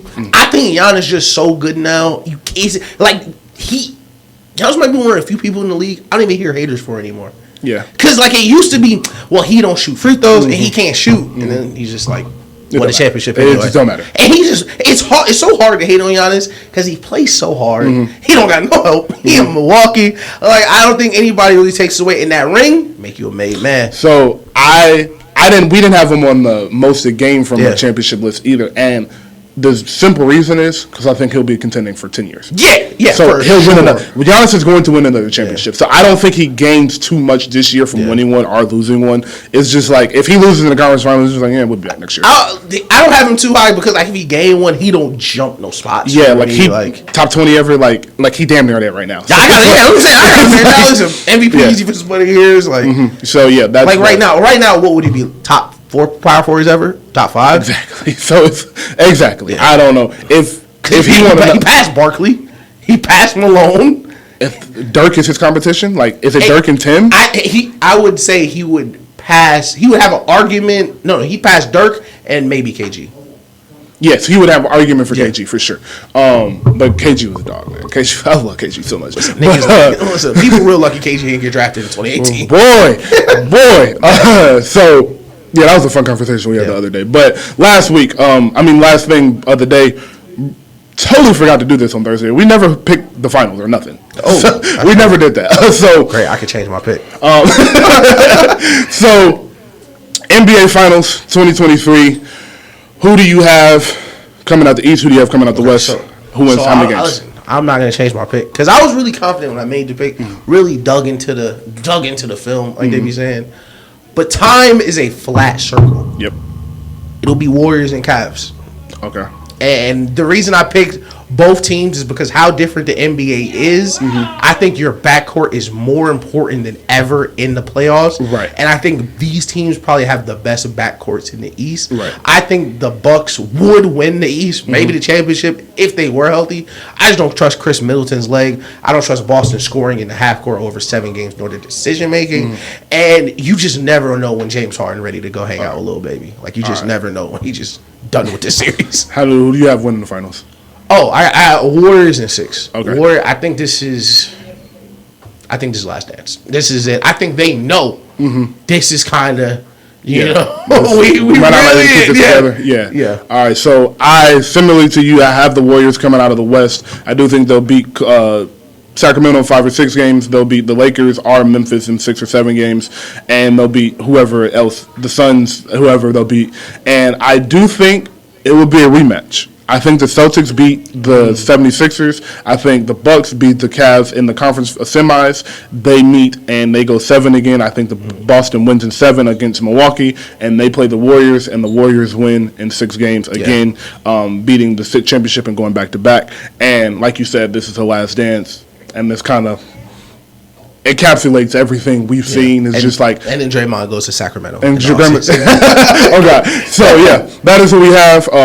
That is our show today. If you guys could feel how hot it was in here, you would be like, how did you do 2 hours of this? Gotta love the game. So we love the game. We love y'all. So we are hot. And shout out to y'all. Like we said, TikTok, Instagram, _NothingATL. YouTube, The Show About Nothing is the channel. Yep. Follow us, like, subscribe, comment, tell a friend to tell a friend. And y'all go watch some basketball today and be safe. Pray for Jimmy Fox. Yes, sir.